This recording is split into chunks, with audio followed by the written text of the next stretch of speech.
রাজ্যের এসআইআর প্রক্রিয়া ঘিরে নতুন পরিসংখ্যান সামনে এলো। এখনো প্রায় ৬০ লক্ষ অভিযোগের নিষ্পত্তি বাকি রয়েছে কলকাতা হাইকোর্টের তত্ত্বাবধানে গঠিত বিচারকদের কমিটির কাছে। মোট ১,৫২,০০,০০০ ভোটারের নাম নিয়ে যে সমস্যা তৈরি হয়েছে তারই একটা বড় অংশ নিষ্পত্তির অপেক্ষায়। কমিশন সূত্রে জানা গিয়েছে ১,২০,০০,০০০ তথ্যগত অসঙ্গতি এবং ৩২ লক্ষ আনম্যাপড নাম মিলিয়ে এই বিপুল সংখ্যক ভোটারকে নিয়ে জট তৈরি হয়েছে। তার মধ্যে প্রায় ৬০ লক্ষ নাম সংক্রান্ত অভিযোগ বিচারপতি কমিটির মাধ্যমে নিষ্পত্তি করা হবে। ফলে কাজের চাপ যে বিপুল তা একেবারে স্পষ্ট। জেলার ভিত্তিতে পরিসংখ্যান খতিয়ে দেখে কমিশন জানিয়েছে মুর্শিদাবাদ জেলায় ভোটারের নামের সংখ্যার তুলনায় বেশি, অন্যদিকে ঝাড়গ্রাম ও কালিম্পংয়ের জেলায় সংখ্যাটা অনেকটাই কম। কেন এই তারতম্য তা নিয়ে পর্যালোচনা চলছে। সবচেয়ে বড় প্রশ্ন উঠেছে জুডিশিয়াল অফিসারদের সংখ্যা নিয়ে।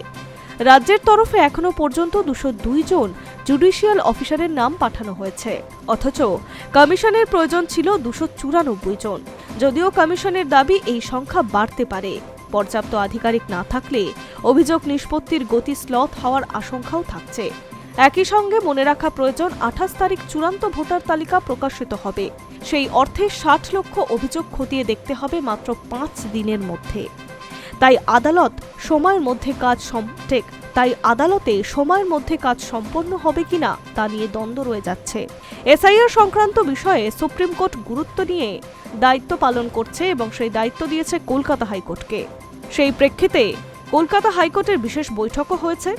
বৈঠক শেষে কমিশন দফতরে ফিরে মুখ্য নির্বাচন আধিকারিক মনোজ আগরওয়াল ফের উপাচার্য পর্যায়ের আলোচনায় বসেন। আসন্ন নির্বাচনের আগে আইন শৃঙ্খলার পরিস্থিতি, বিভিন্ন জেলার প্রস্তুতি, অতীতে ভোটারের অভিজ্ঞতা সব নিয়ে বিস্তৃত আলোচনা হয়েছে বলে জানা গিয়েছে।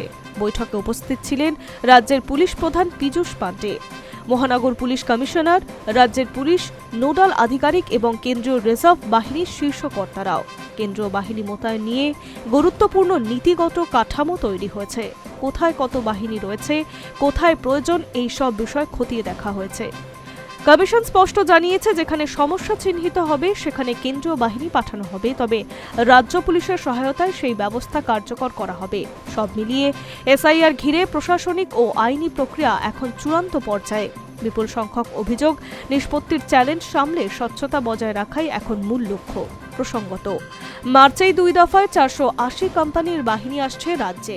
১ মার্চ প্রথম দফায় ২৪০ কোম্পানি পৌঁছাবে। সব মিলিয়ে ৪৮০ কোম্পানির বাহিনী রাজ্যের দায়িত্ব নেবে। তাৎপর্যপূর্ণভাবে ২৮শে ফেব্রুয়ারি এসআইআর এর চূড়ান্ত ভোটার তালিকা প্রকাশ হবে। ঘটনাচক্রে তার পরদিন থেকেই কেন্দ্রীয় বাহিনী মোতায়েন করা শুরু হচ্ছে।